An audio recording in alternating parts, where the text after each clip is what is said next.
Isang magandang umaga po sa bawat isa at sa atin pong pagpapatuloy in our series in the book of Acts. I would like to invite everyone na makibukas po kayo sa akin in Acts chapter 8. At ang atin pong babasahin na talata ngayong umaga would be verses 26 to 40. Acts 8:26 up to verse 40. Ganito po ang nasusulat. Pagkatapos ay sinabi ng isang anghel ng Panginoon kay Felipe, "Tumindig ka at pumunta patungong timog sa daang pababa mula sa Jerusalem patungong Gaza. Ito'y isang ilang na daan." At tumindig nga siya at umalis. May isang lalaking taga-Ethiopia na isang eunuko na tagapamahala ni Candace, na reyna ng mga taga-Ethiopia. Siya ang namamahala ng buong kayamanan ng reyna. Ang eunuko ay nagpunta sa Jerusalem upang sumamba. Siya ay pabalik na at nakaupo sa kanyang karwahe, binabasa niya ang propeta Isaias. Sinabi ng Espiritu kay Felipe, "Lumapit ka at makisakay sa karwaheng ito." Kaya tumakbo si Felipe doon at kanyang narinig na binabasa niya si Isaias na propeta at sinabi niya, "Naunawaan mo ba ang binabasa mo?" Sinabi ni Felipe, "Paano nga ba, malibang may tumulong sa akin?" At kanyang inanyayahan si Felipe na umakyat at maupong kasama niya. Ang bahagi ng kasulatan na binabasa niya ay ito: "Tulad ng tupa na dinala sa katayan at sa isang kordero na hindi umiimik sa harap ng kanyang manggugupit, gayon din hindi niya ibinubuka ang kanyang bibig. Sa kanyang pagpapakababa ay ipinagkait sa kanya ang katarungan. Sino ang makapaglalarawan sa kanyang lahi, sapagkat inalis sa lupa ang kanyang buhay?" Sinabi ng eunuko kay Felipe, "Ipinapakiusap ko, tungkol kanino sinasabi ito ng propeta, sa kanya bang sarili o sa iba?" Nagpasimulang magsalita si Felipe at simula sa kasulatang ito ay ipinangaral niya sa kanya ang magandang balita ni Jesus. Sa kanilang pagpapatuloy sa daan, nakarating sila sa may tubig at sinabi ng eunuko, "Tingnan mo, narito ang tubig. Ano ang nakakahadlang upang ako'y mabautismuhan?" At sinabi ni Felipe, "Kung nananampalataya ka ng buong puso ay mangyari." Sumagot siya at sinabi, "Sumasampalataya ako na si Jesucristo ay anak ng Diyos." Iniutos niyang itigil ang karwahe at lumusong si Felipe at ang eunuko sa tubig at binautismuhan siya ni Felipe. Nang umahon sila sa tubig, inagaw ng Espiritu ng Panginoon si Felipe at hindi na siya nakita ng eunuko at nagagalak na nagpatuloy siya sa kanyang lakad.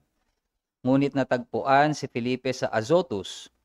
Sa pagdaraan ay ipinangaral niya ang ebanghelyo sa lahat ng mga bayan hanggang sa makarating siya sa Cesarea. Tayo po'y manalangin. Aming Amang Diyos, tunay nga, Ikaw ang siyang kumikilos, Panginoon, sa buhay ng bawat isa upang aming patuloy na makita at maunawaan ang ebanghelyo. Tunay nga sa umagang ito, tulungan mo kami, Panginoon, na makita ang mga katotohanan ng iyong salita at ito, Panginoon, ay lalong magbigay sa amin ng pagkamangha kung paanong ikaw ay kumilos sa aming mga buhay at makita ang katotohanan ng kaligtasan. Ito po ang aming dalangin sa pangalan ng aming Panginoong Hesus. Amen. Noon pong 1854 ay may isang batang Englishman. Ang pangalan ay Charles Thomas Studd. Later on, makikilala siya na City Studd. Siya ay pinanganak sa isang marangyang pamilya at naging siyang sikat. He was famous na brilliant cricket player. Yung sport nila sa England, yung cricket. At sa Cambridge University, siya ay isang naging star athlete of his time. So kumbaga at the time, very promising na bilang isang atleta yung kanyang buhay. So it was filled with success, luxury, and popularity. Pero ang Diyos ay may ibang pinaplano sa kanyang buhay, and it is far more eternal. Yung kanyang ama na si Edward ay na-convert sa isang pangangaral ni D.L. Moody sa isang evangelistic meeting sa London. At dahil dito, nung siya ay nanampalataya kay Kristo, gusto niya na marinig din ito ng kanyang mga anak. Kaya't inimbitahan niya yung isang preacher sa kanilang lugar na magsalita sa kanilang tahanan. And of course, itong si City, si Charles, ay walang interes. Pero over time, doon sa Bible study na yon, isang gabi, siya ay nakinig. At sa kanyang pakikinig, everything changed. And pinaliwanag lang yung gospel, pinapaliwanag lang ito doon sa kanilang pag-aaral. Pinapakita na si Kristo ay namatay para sa makasalanan, muling nabuhay, at tinatawagan ng lahat na magsisi sa kanilang mga kasalanan at manampalataya. And that encounter was no accident para kay C.T. Studd. It was actually a divine appointment. Na nampalataya siya at that night, and he gave up yung kanyang fame and fortune, at siya ay naging misyonaryo sa China, sa India, and Africa. And later on, siya yung sumulat, he later wrote, ng mga katagang ito, na maaaring ang ilan ay narinig, "Only one life will soon be past. Only what's done for Christ will last." And so with that, nakita natin, maaaring in the beginning, siya ay nagpaplano for a life of fame, but God had planned an encounter that would redirect his life for the sake of eternity. At kagaya ni C.T. Studd, itong Ethiopian eunuch, makikita natin, it was actually God that was seeking him. Sa ating titignan ng mga talata, makikita natin kung paanong ang Diyos ang siyang soberano that is orchestrating every event. Siya yung gumagabay sa kanyang mga tao, sa kanyang bayan, nagbubukas ng puso, at ito ay para ipahayag si Kristo mula sa kasulatan at makita nila ang katotohanan ng Ebanghelyo. And for this morning, our message would be this: every gospel encounter is orchestrated by God to reveal Christ from the Scriptures. Every gospel encounter, lahat ng mga pagkakataon na naririnig natin ng Ebanghelyo, ipinapangaral ang Ebanghelyo, it is orchestrated by God to reveal Christ from the Scripture. Ngayon, nakita natin dito sa talata ng mga pinag-aaralan natin in the book of Acts, nakita natin na ang Ebanghelyo ay patuloy na nag-e-expand mula sa mga Hudyo sa Jerusalem. Nakita natin kung paano ito ay umabot sa mga Samaritano. At itong mga Samaritano na to ay may dugong Hebreo din sila. May mga dugong Hudyo rin sila, at least. But now, makikita natin na ang gospel, ang Ebanghelyo, is being extended kahit sa mga hentil. At magsisimula ito sa individual na ito na nasa ating talata. It is later on going to a Gentile family in Acts chapter 10 sa pamilya ni Cornelius. Makikita natin yan later on. But today ay sa isang individual lamang. And Christ's word to the disciples ay nagkakatotoo. In Acts 1:8, "You will be my witnesses to Jerusalem, Judea, Samaria, and to the ends of the earth." Pero sino yung mapapansin natin, kung titignan natin, sino yung nag-o-orchestrate? Sino yung gumagawa para mapangyari ang bagay na ito? Hindi ito iniutos ng Panginoon at basta iniwanan yung mga disipulo on their own. Bahala kayong magplano, bahala kayong... But what we see here is God is the one moving, orchestrating for His words to be fulfilled. Kaya ibinalik tayo ni Lucas sa missionary journey ni Philip. Nakita natin siya in Samaria. Ngayon, nakikita naman natin siya dito sa atin pong talata. Inutusan siya ng Panginoon at ang sabi sa kanya is, "Rise and go towards the south to the road that goes down from Jerusalem to Gaza."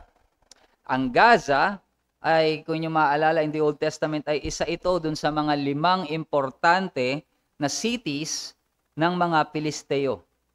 Philistine city po ang Gaza. But this city, itong Gaza na ito, ay sinira na ni Alexander the Great at that time. So ito ay nirebuild And as a result, yung original na daan going to Jerusalem, to Gaza, nasa ilalim yung Gaza, sa south, at this time, ay wala nang gumagamit ng lumang daan. So there is now a new road. Kaya yung instruction sa kanya to go down south is actually saying na dumaan siya dun sa isang lugar na wala nang gumagamit. Kaya mayroong commentary dito si Luke, ang sabi pa niya in chapter 26, sa last part, ang sabi, this is a desert place. So ilang na ito. So imagine, inuutusan siyang pumunta sa Gaza, pinadadaan si Philip sa isang lugar, sa isang daan na ilang? Disyerto.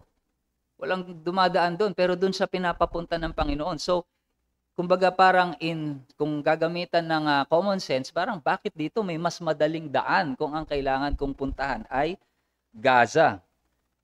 Without any reason na ibinigay sa kanya, iiwanan ni Felipe, yung kanyang mabungang ministeryo sa Samaria. Maaalala natin, di ba, napaka-fruitful ng kanyang ministry sa Samaria, kaya ipinadala ng mga apostol sa Jerusalem si John and si Peter so that they would be prayed for at ma-receive nila ang Holy Spirit. Pero hindi nagtanong si Philip as to why siya inuutusan, but he obediently listened to the instruction ng Panginoon sa kanya. And so, he rose and went. At dito makikita natin ang kadahilanan ng instruction sa kanya ng Panginoon. Ang sabi sa verse 27, and there was an Ethiopian, a eunuch, a court official of Candace, queen of the Ethiopians, who was in charge of all her treasure. He had come to Jerusalem to worship. So, sumunod si Philip, nagpunta siya, at dito niya nakita yung layunin ng Diyos, it starts to unfold. Meron palang isa pang naglalakbay. At itong naglalakbay na ito, ang ginagamit na daan is yung isang daan na hindi na ginagamit. Probably, as we have seen, nagbabasa siya ng isang scroll. And siguro, to give him more time to read the scroll, dito niya pinadaan yung kanyang karwahe. And itong traveler na ito is from the African nation na Ethiopia, south of Egypt. So nasa baba siya ng Egypt. Sa Old Testament po, ang Ethiopia ay kilala sa pangalan na Cush. So siya yung tinatawag na Cush. At probably na-identify siya ni Philip dahil sa kulay ng kanyang balat, his race, speech, at maging yung kanyang pananamit. So very cultural siguro yung kanilang the way they presented themselves.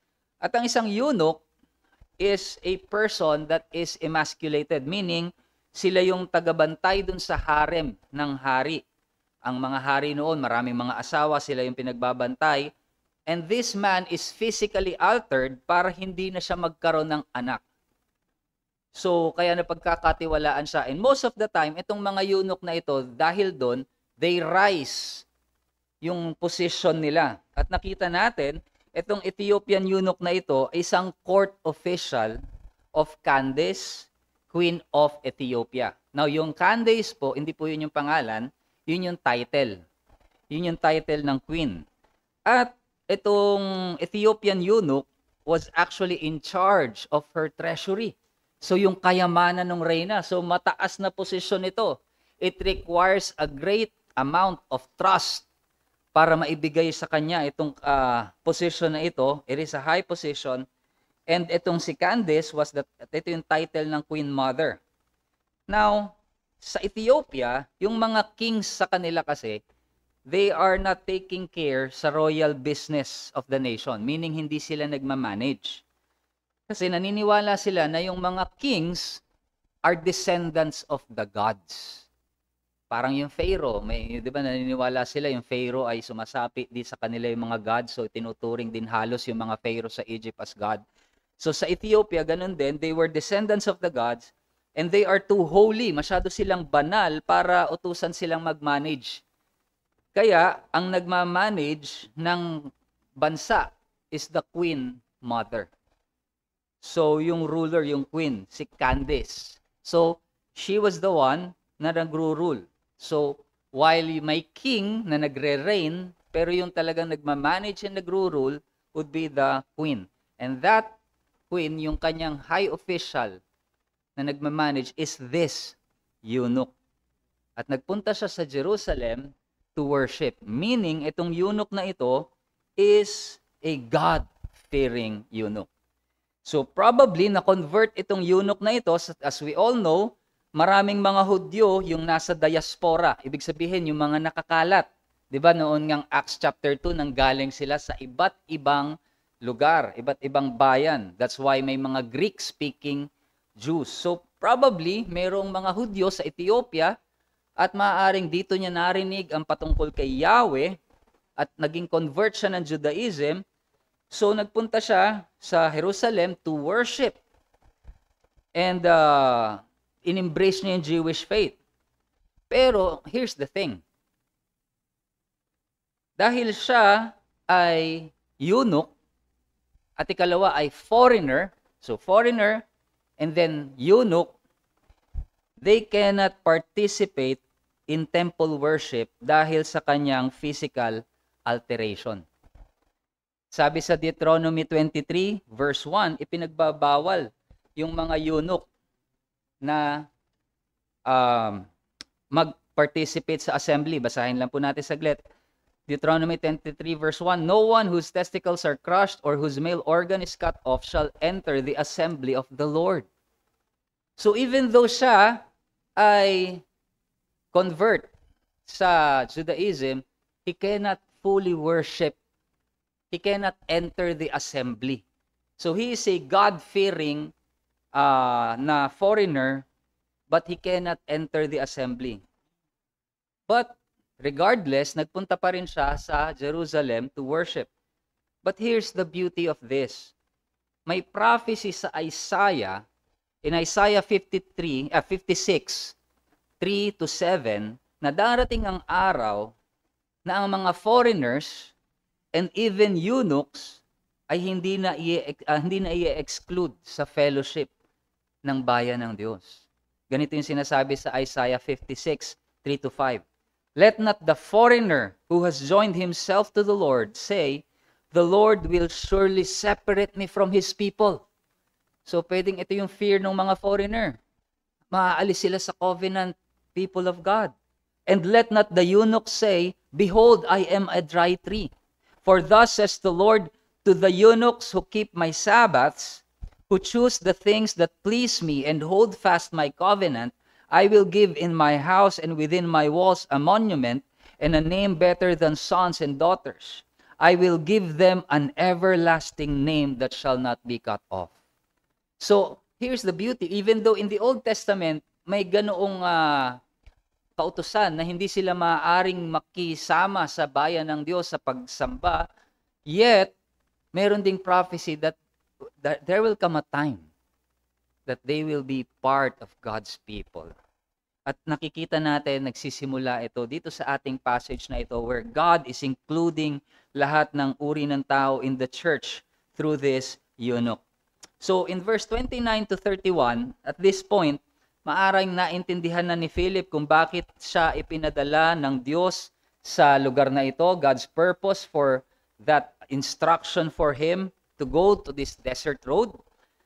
At ngayon, inutusan siya ng Espiritu, go over and join his chariot. So, doon sa karwahe, sasabayan niya. So, siguro mabagal lang yung takbo ng karwahe. Or in a, kumbaga parang jogging na speed. No? Hindi ito mabilis. So, we see na ginagabayan si Philip ng banal na Espiritu along the way. So, as Philip ran beside the chariot, so tumakbo siya, narinig niya yung Ethiopian na nagbabasa from the book of Isaiah. So, maaaring may mga magtanong, lakas naman magbasa ng Ethiopian. Di ba? Parang, di ba tayo, pag nagbabasa tayo, tahimik lang tayo. Well, actually, in ancient times, ang mga tao pala, they read aloud. And para sa kanila, it's strange kapag kayo nagbabasa, tahimik. Kasi yung mga Jewish rabbi, itinuturo nila, they have this opinion na kapag nagbabasa ng manuscript aloud, it was an aid to memorization. So, di ba dati, ang scrolls ay hindi naman lahat mayroon. So, pag sila nagbabasa, it would be better na mas ma-memorize na nila kasi baka mamaya ibabalik din nila yun sa synagogue. So they have to memorize it. Di ba pag nag-memorize tayo, malakas tayong nire-recite natin, it helps us kapag verbally ito ay ating sinasabi. So binabasa ito ng malakas nitong Ethiopian. So narinig ngayon ni Philip ito. And then Philip asked, "Do you understand what you are reading?" Nauunawaan mo ba ang iyong binabasa? Napakaganda ng sagot ng Ethiopian. He acknowledges yung kanyang kawalan ng kakayanan na maunawaan itong kanyang pinag-aaralan. How can I, ang sagot ng Ethiopian, unless someone guides me? Kung walang magtuturo sa kanya. Nung narinig siguro ni Philip ito, it is a very familiar passage for him. Kaya alam niya na at that point in time, inilagay siya ng Diyos dito to lead the Ethiopian eunuch to Christ. So, yung sagot nitong Ethiopian eunuch was a welcoming question as well. Patanong din siya sumagot, paano ko maiintindihan kung walang magpapaliwanag sa akin? So, sumagot din siya ng patanong, but it is actually a welcoming na answer. And so, at that moment, siguro nakita din itong Ethiopian na itong kausap niya ay Hudyo, and possibly this Jew knows what he is reading.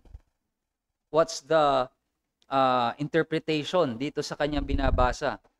At ang nagbigay ng probisyon dito sa Ethiopian eunuch na ito at that point in time was Philip. Philip was the provision na ibinigay ng Diyos, who is well-versed in Isaiah's word.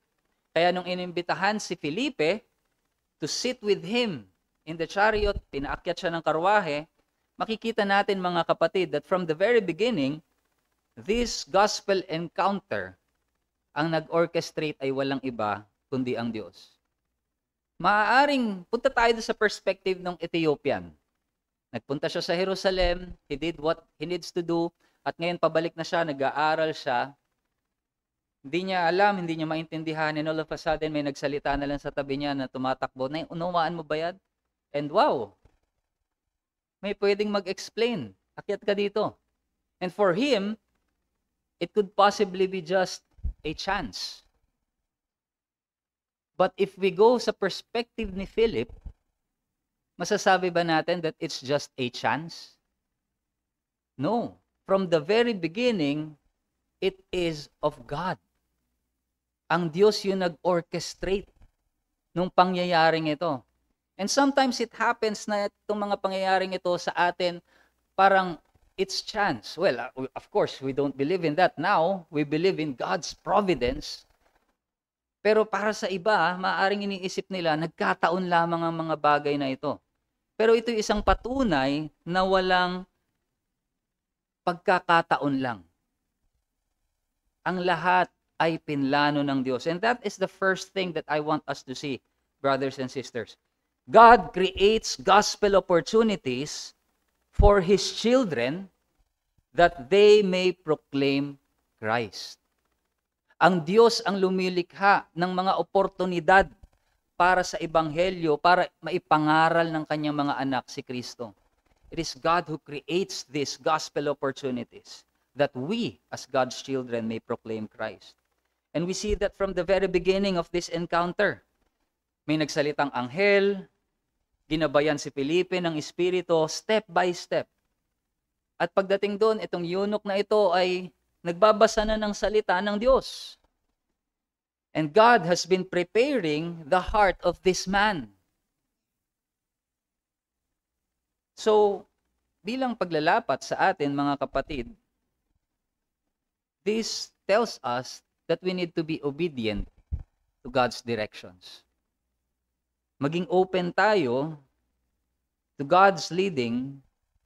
Minsan, iniisip natin itong mga bagay na to unproductive, kagaya or unusual, kagaya ni Philip na tinawagan na maglakad sa isang disyerto nang walang kadahilanan. And minsan, obeying God in a certain circumstances, sa iba't ibang mga sitwasyon, minsan obeying God in a certain circumstance, parang doesn't make sense.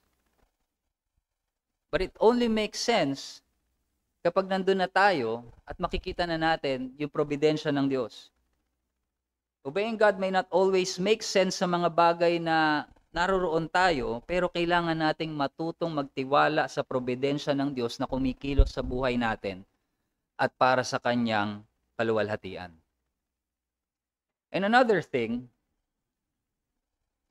bagamat nakita natin dito that God is the one creating these opportunities, we also need to pray for God to open gospel opportunities in our lives. Kailangan tayo mismo, hangarin natin, Panginoon, bigyan mo ko ng pagkakataon sa araw na ito to be able to witness, to share the gospel. Lord, create gospel opportunities. Minsan, may mga pagkakataon, there is someone na makikipag-usap sa akin at tatanungin, what's the most things na ginagawa mo? Ano yung lagi mong ginagawa? And then sabihin ko, I preach in our church, and this and that. And nagkikwentuhan lang kami. And that's how we end. Curious siya kung ano yung ginagawa ko, and then nagkikwento ko.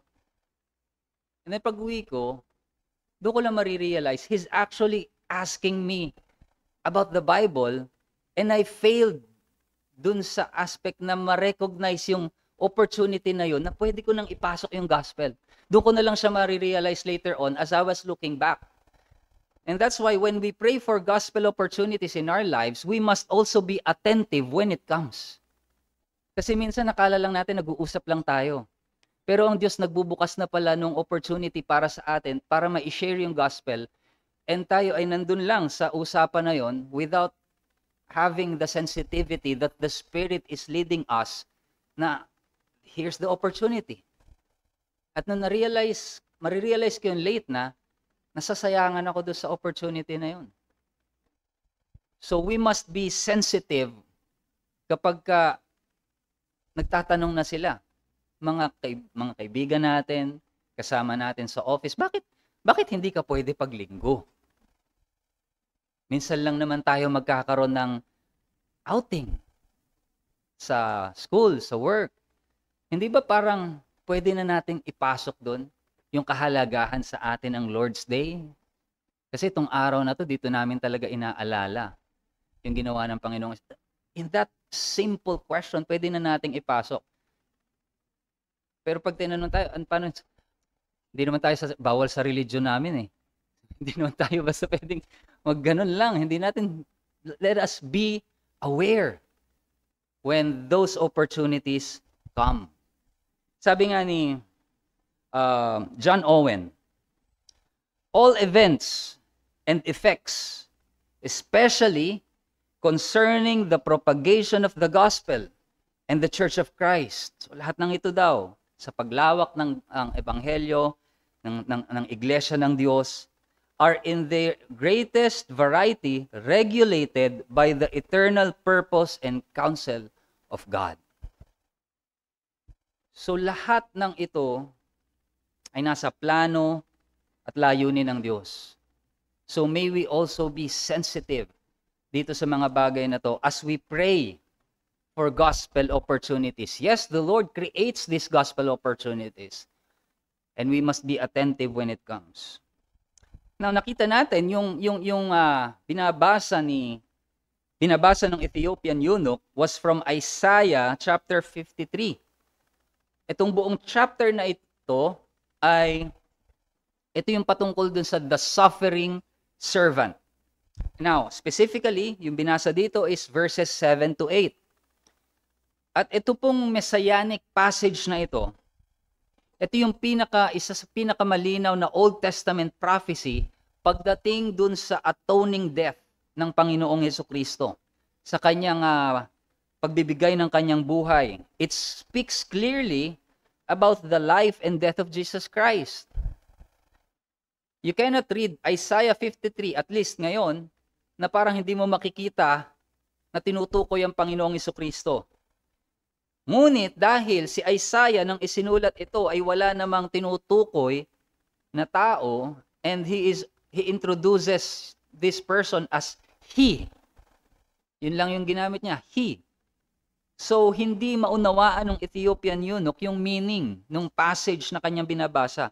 Pero of course, to Philip, kay Philip na alam sino yung fulfillment nitong mga talatang ito, this passage clearly points to none other but Christ.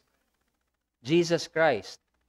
At yung mga expression na lamb, sheep, na lumabas dito sa Isaiah 53 verse 7, ito ay nagpapatungkol sa isang tao who fulfills the function of an animal that is sacrificed.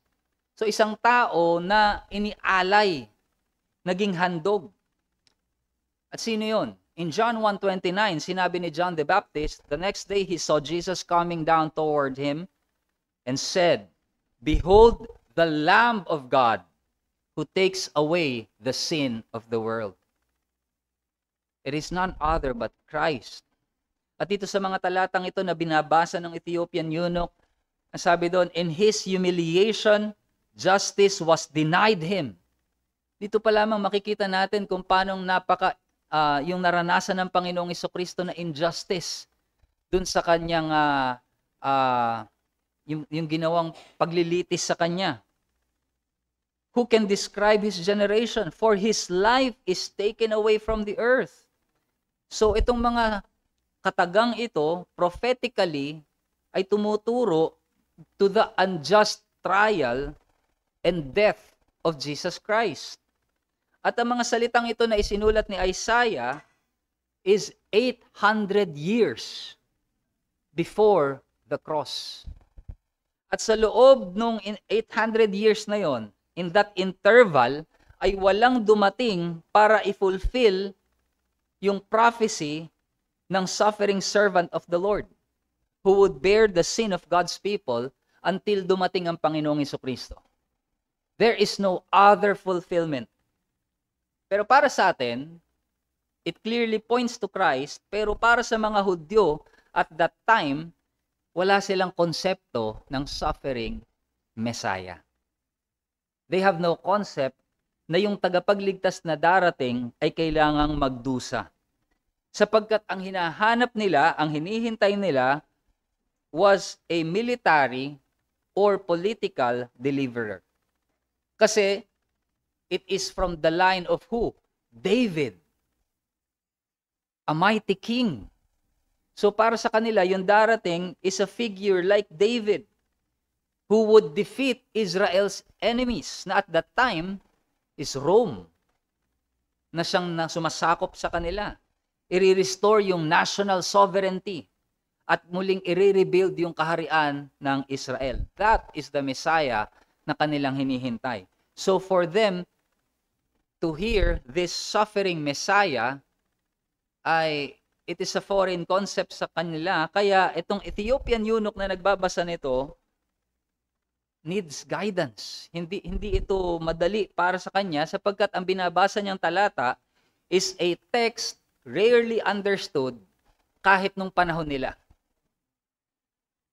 Kaya ang tanong niya, about whom I ask you, thus the prophets say this. Tungkol kanino to? Sino yung tinutukoy dito? And here's the beauty of it. In Acts 8:35, verse 35, mga kapatid, ang sabi dito, then Philip opened his mouth and beginning with this scripture, meaning hindi lang siya natapos dito. Sinimulan niya dito and probably pinakita pa niya yung ibang mga talata in the Old Testament. Ang sabi niya dito, beginning with this scripture, he told him the good news about Jesus. Using the passage from Isaiah, inintroduce niya sa Ethiopian eunuch na ito yung mabuting balita at kung paanong sa lumang tipan, yung mga propesiya ay nagtuturo patungkol sa isang tao, pointing to the person of Jesus Christ, pointing salvation through this Jesus. Hindi sinubukan ni Philip maging mystical. Hindi siya nagsimula na pagsakay niya doon sa karwahe, Alam mo ba kaninang umaga, inutusan ako ng anghel para pumunta dito? Siguro kung ngayon 'to nangyari, ganito yung mga puwedeng marinig natin. May kumausap sa aking anghel. Kanina nga lang naglalakad ako dito, kinausap ako ng espiritu. He did not try to sound mystical or supernatural. Puwede niyang gawin yun dahil totoo naman yung sinasabi niya. But that's not the point, eh. We try not to impress, to be spiritual, but rather, kanino niya itinuro yung itong mga talatang ito sa Panginoong Hesukristo. And he preached the gospel and proclaimed Christ. Anong ginamit niya? Scripture. Scripture. Beginning with this scripture, pinakita niya kung paano ang Panginoong Hesukristo ang katuparan ng lahat ng pangako sa Lumang Tipan. Of course, they don't have the New Testament there yet. But they have the scripture. And this is the second thing na kailangan nating makita, mga kapatid. And of course, this is something that we are already doing, and it should be encouragement for us. Our gospel must proclaim the Christ revealed in the scriptures. Revealed in the scriptures. Why? Because today, may mga magsasabi, well, for me kasi si Jesus very forgiving. Kaya niyang i-embrace lahat ng uri ng tao. He's very loving. For me, God is this, God is that. It doesn't matter what you think. Ang tanong dito, is the Jesus you're saying or the God you're saying is the God of the scripture? Is it Jesus revealed sa kasulatan? It doesn't matter if I feel Christ is like this. Doesn't matter. So yung gospel na kailangan nating ipangaral ay ang Panginoong Hesukristo na nakikita natin sa kasulatan. We must proclaim Christ from the scripture, not from speculation or experience. Philip had a powerful spiritual experience. May visitation ng anghel, leading ng Holy Spirit, pero hindi yun yung ginamit niya. He did not use personal stories or mystical charms.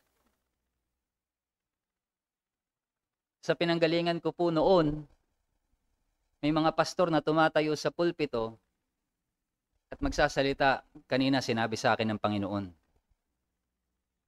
Habang ako'y nananalangin, narinig nila. And noon kami manghang-mangha that they have this direct communication with God. But the problem is, it's not from scriptures.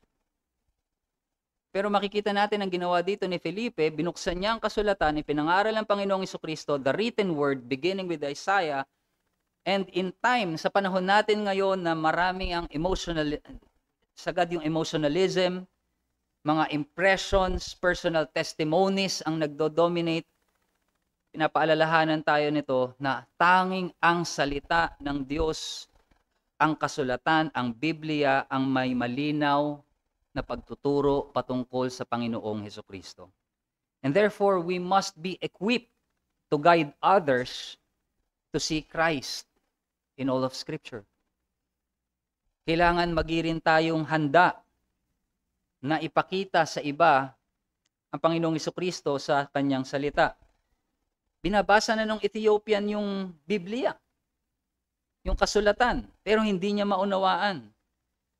And marami sa panahon natin ngayon, they might be spiritually curious, maaring sila'y confused, maaring nagbabasa na rin sila ng Biblia, pero kagaya nitong eunuch na ito, they need a faithful guide para i-connect yung dots and point them to Christ. And so, we must be that person, ready to point them to Christ. So, hindi lang kilala ni Philip ang Panginoong Hesus as the Messiah, pinakita niya sa Ethiopian eunuch na to ang Panginoong Hesus from the Old Testament. So, he handled the scripture faithfully. And as they were going along, maaaring nakarating sila hanggang dun sa baptism, yun sa Great Commission, dahil nasambit nitong Ethiopian eunuch na ito, sabi niya, see, here is water. What prevents me from being baptized? So alam na niya yung baptism. So maaring nabanggit na ito ni Felipe na pagsunod sa ebanghelyo, kasama rito yung bautismo. And so the eunuch, desiring to obey the call of the gospel, nakakita siya ng opportunity to do so at magpabautismo. And right there and then, binautismohan ni Felipe itong eunuch na ito. Now, i-clarify lang po natin, baptism is not a private act. Hindi ito parang may na-sharean ka, baka mamaya may mag-share sa atin sa Sampaloc Lake Castara, halika rito, baptize na kita. So, hindi po ganun yung bautismo. It is instituted by Christ, administered by the visible church, usually ng isang elder or minister, at ito ay tanda na sila ay kabilang na ng visible covenant community, which is the church. So, sabi ng ating confession, baptism is a sacrament of the New Testament ordained by Jesus Christ to be unto the party baptized a sign and seal of the covenant of grace.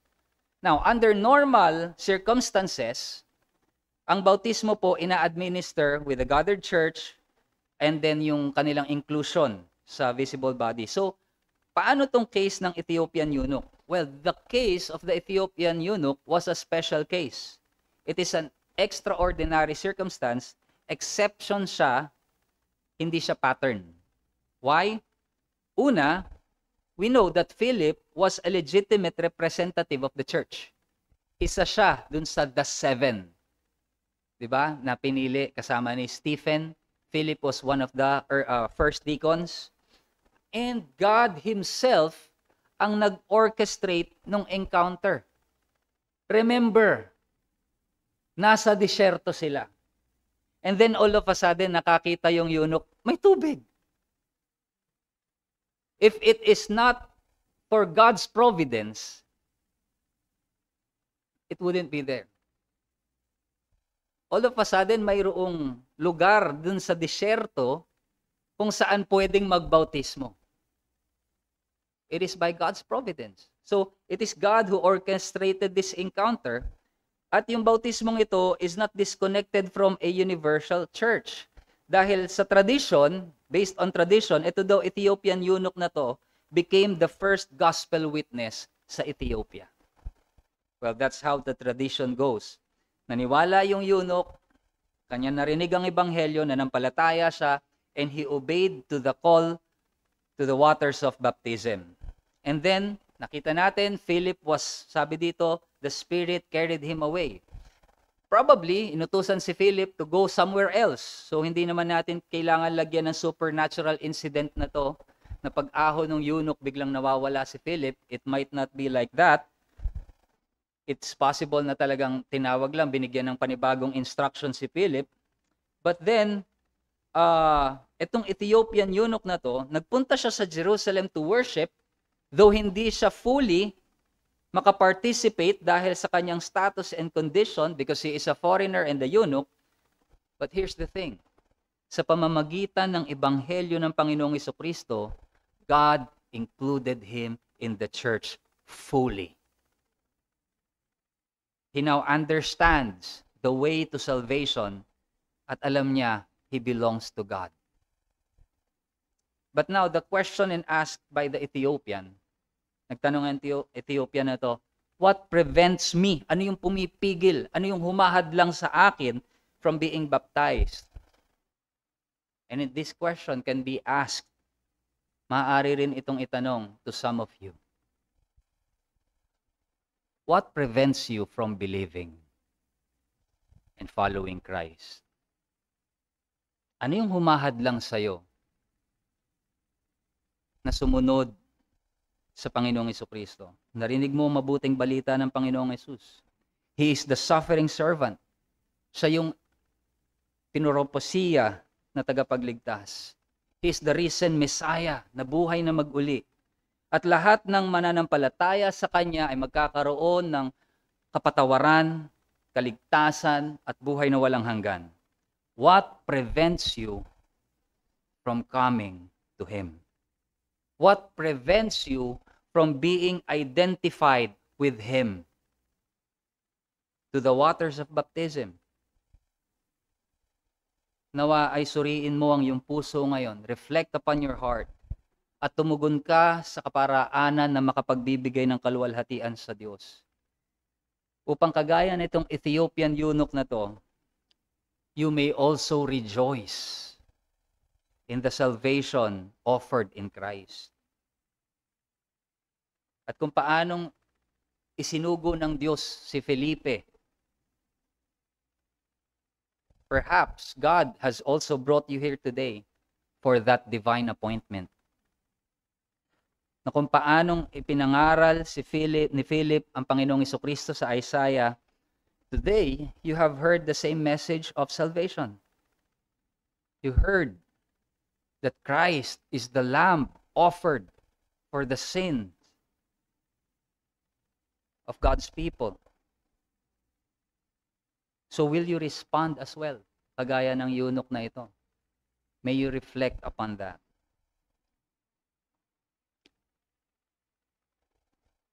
Si Pandita Ramabay ay ipinanganak sa isang tinatawag na high caste sa Brahmin Hindu family sa India. Isa siyang babaeng matalinong scholar, fluent sa Sanskrit at iba't ibang mga classical languages. Well-versed pagdating sa Hindu philosophy. Pero despite sa kanyang learning at social standing, namumuhay pa rin siya sa isang society na ino-oppress ang mga kababaihan, ang mga balo na iiwanan na mahihirap, including herself na naging balo at a very young age. Now, habang nag-aaral siya sa England, naka-encounter siya ng mga Christian missionaries na binigyan siya ng kopya ng Biblia sa kanyang sariling salita, language. And curiously, binasa niya ito, and like that Ethiopian eunuch, sinusubukan niyang intindihin kasi alam niya, this is a sacred text. But what gripped her is not emotion or ritual, yung mga nababasa niya, but the person of Jesus Christ. Namangha siya sa Panginoong Jesucristo na ipinahayag sa Scripture. And like that eunuch, reading Isaiah, kailangan niya ng tulong upang maunawaan itong mga bagay na ito, and that those Christian missionaries alongside her, ipinaliwanag sa kanya ang ebanghelyo. Eventually, binautismuhan siya, and she professed faith in Christ, at ito yung kanyang sinabi, I realized that Christ was the Savior, not only of foreign nation, but of India too, and of me. And so she devoted the rest of her life serving the outcast and marginalized. Siya yung naging founder ng Mukti Missions, a refuge and gospel-centered home for the widows, orphans, and girls. At libo-libo ang nakakilala sa Panginoong Jesucristo through that ministry. And so, we see, like that Ethiopian eunuch, na kanyang naunawaan din ng Biblia, dinala niya ito kung nasaan siya, and it was all because of those encounters. And those encounters are orchestrated by God. Kagaya ng ating nakita sa ating talata. From Philip's sudden call sa isang disyerto, sa isang eunuch na nagbabasa ng Isaiah at the right moment, lahat ng yon, none of it was chance. Nothing happened by luck or coincidence. It was all divine appointment. At minsan, may mga taong dinadala ang Diyos sa buhay natin to open up gospel opportunities, at ito ay para sa kaligtasan ng mga taong ito. And you may think that this is random, minsan inconvenient, or maliit lang, but God is working behind the scene. Tayo mismo, alalahanin natin yung mga pagkakataon kung paano tayo naligtas, kung paano nakarating sa atin yung ebanghelyo. Di ba masasabi natin ngayon that it was God who orchestrated those events? Ang Diyos ang nagbukas sa ating puso upang maunawaan ang ebanghelyo. And it was never your plan. It was always His. Ng ilan sa atin dito, maaaring iniisip natin noon, This is just going to be a normal day. And then may lumapit sa'yo, nakipag-usap, naabutan ka ng tracts, na-invite kang umattend ng Bible study, and now you're here. None of it was chance. It was God's divine appointment. At kahit ang ilan sa inyo ngayon, kung kayo wala pa kay Kristo, God is orchestrating this very moment for your salvation. Hindi ka naririto dahil sa isang aksidente, naririto ka dahil dinala ka rito ng Diyos sa kanyang kalooban. So come to Him.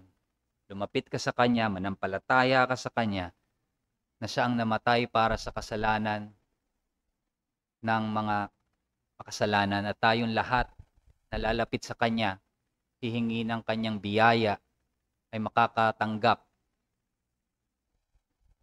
ng buhay na walang hanggan, ng kapatawaran. And we can also rejoice the way this eunuch rejoiced when he received the Lord Jesus Christ. Tayo po'y manalangin.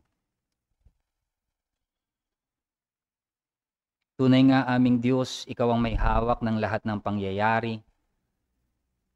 Kaya't kami namamangha kung paanong kumikilos ka sa aming mga buhay. Kung babalikan namin, Panginoon, ang iyong mga ginawa, kami namamangha, O Diyos, at how you unfolded the events, O Lord, that would lead us to you. Tunay nga, Ikaw ang marapat na purihin, luwalhatiin, O Diyos. At maging sa bawat isa sa amin ngayon, Ikaw ang patuloy na nagbubukas ng mga oportunidad upang ang iyong salita ay aming maipangaral. Tunay na bigyan mo kami ng puso na handang sumunod, Panginoon. Magpasailalim sa iyong kalooban, dalhin ang iyong salita sa mga taong nangangailangan nito. Mga ligaw, Panginoon, na kaluluwa, dalangin namin that you would create these gospel opportunities for us to be able to share the gospel. At sa mga wala pa sa iyo, naway makita nila, Panginoon, na ikaw ang gumagawa at kumikilos at umaabot sa kanila, naway tumugon, Panginoon, ang bawat pusong ito ng may pananampalataya sa iyo. Kung aming dalangin sa pangalan ng aming Panginoong Jesucristo. Amen.